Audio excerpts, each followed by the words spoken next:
Hey everybody, my name's Chris. I'm a bookaholic.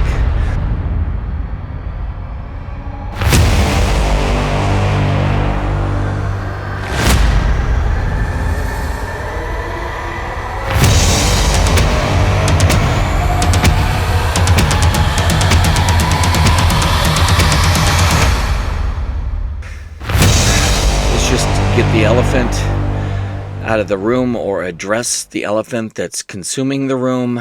Or why are we talking about elephants? But my hair is, it's on point today. I mean, it is going places. So there it is. I want to talk to you about a series. I recently picked these up, 50 cents a book, and the books are pretty much brand new. And I'm trying to decide what I'm keeping and not keeping, because I have some hardcovers in this edition.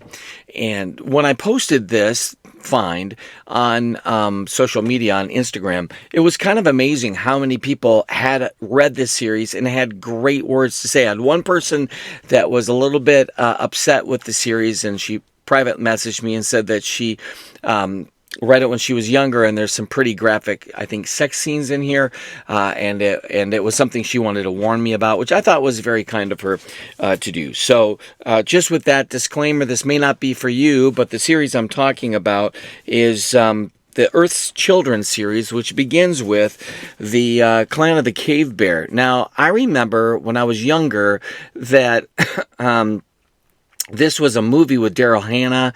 If I recall, I may have seen the movie, but I don't remember, and I certainly wasn't like, that's the greatest movie ever. So it doesn't really stick in my mind. But for people, it seems, who've read this series, which has, I believe, 6 books to it, and these are not in order. The Land of the Painted Caves, that might be last, actually. The Shelters of Stone, the Plains of Passage, the Mammoth Hunters, and then the Valley of Horses. And so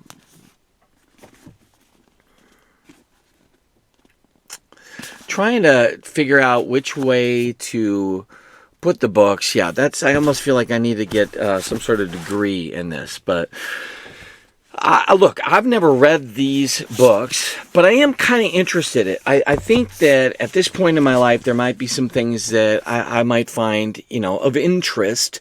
And if you've read these, let me know. But like I said, it feels to me like whoever has read these books, they seem to have a very strong opinion about it, and mostly it's favorable. So I don't really hear people talking about this series, but maybe it's something you've read, you found interesting, and you would recommend it. Or maybe you're like, no, that's not going to work. It didn't work for me then. I don't think it'll work for me now. Well, let me know. Here's a couple other books that I picked up today, in fact. This is a great copy. This is the first in the series, the Hythran Chronicles, Book 1. Jennifer Fallon, Medallion, or Medellin. I think it's Medellin. There's no I there, so Medellin. Now, there is a dragon. Somebody's riding it. For many of you, that's all you need to know. I personally have never read anything by Jennifer Fallon, but I do love these kind of old school tour books. When did this come out? 2000, so 24 years ago. I'm not sure if you've read anything by Jennifer. I think I must have another book by her somewhere in the collection. I might need to look, see if I can unite them with their long-lost family members.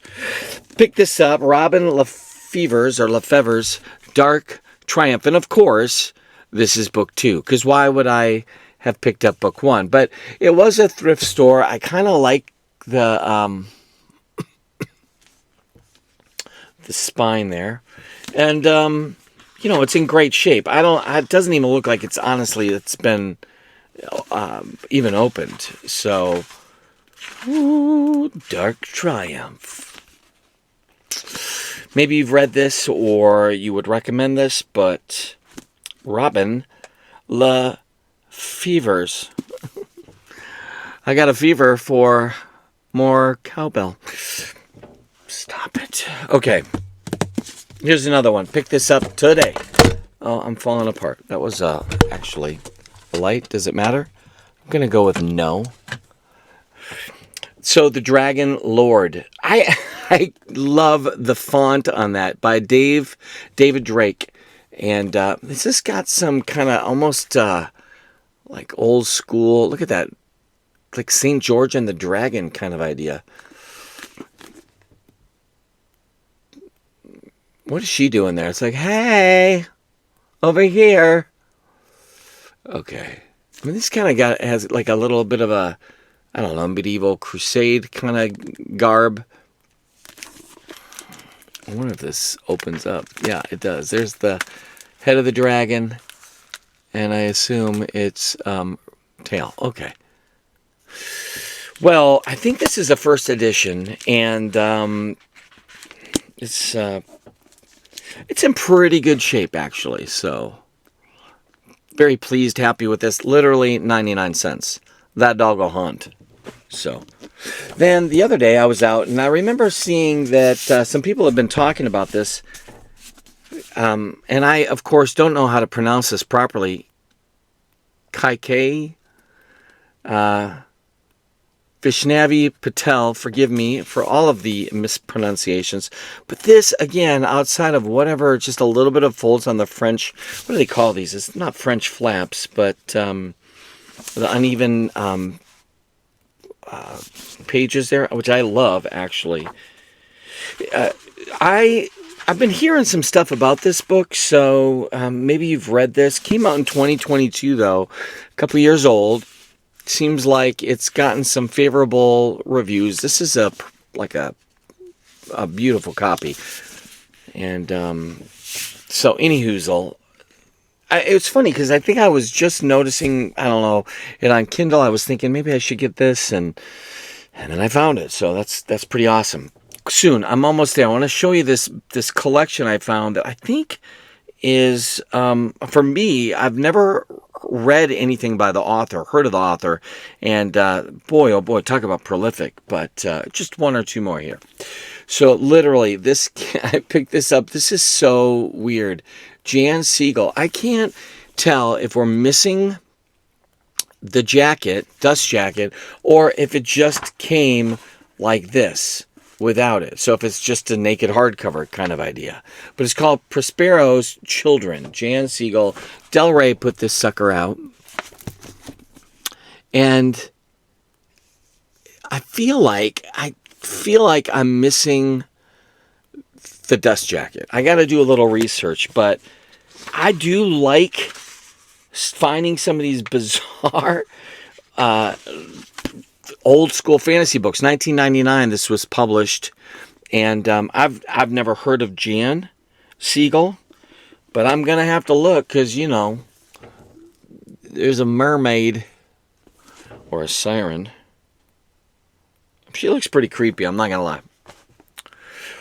All right, here we go. This is the find. I found this. It's basically 4 volumes of Theodore Sturgeon's collected works. Now, I had to do a little research, but Sturgeon is an older author, and this book right here is a hardcover.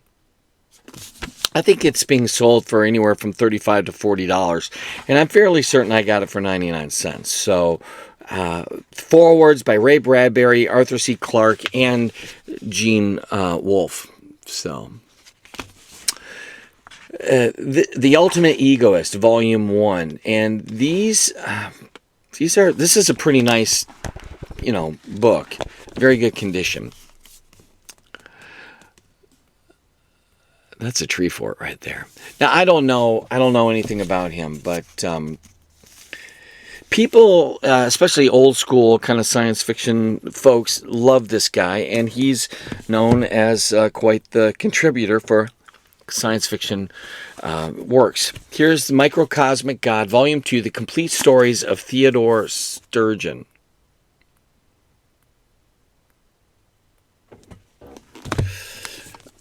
The Perfect Horse. Wait a minute. 1, 2. I must be missing 3. Come on. Oh, no. Oh, well. This is Volume 4. Thunder and Roses. And then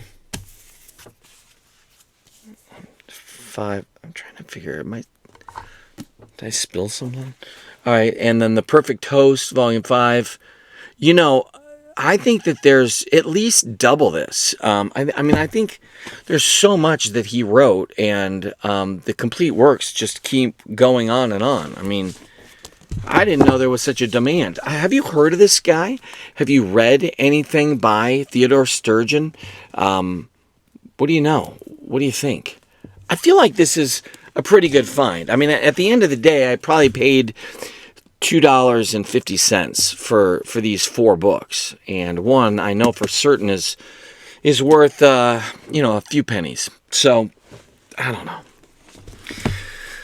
Well, there it is. That's my kind of recent book haul. And by the way, that's maybe, I don't know, a fifth of the amount of books that I snagged. But sometimes I think to myself, baby steps. Let's baby step you into the insanity that is my addiction. Because, at the end of the day, something happens. There's the initial, wow, that's kind of awesome. Wow, impressive too. That boy's got a problem. And I think that if I can pace myself with showing you all the books that I have, then we can keep it into, oh, that's a nice collection. Well, that's a good haul. Instead of that, he needs therapy. Good news is my wife is a professional therapist. So if I need any counseling, then I can probably talk to her. But I don't have a problem. Anyway, I love this stuff. I hope you do too.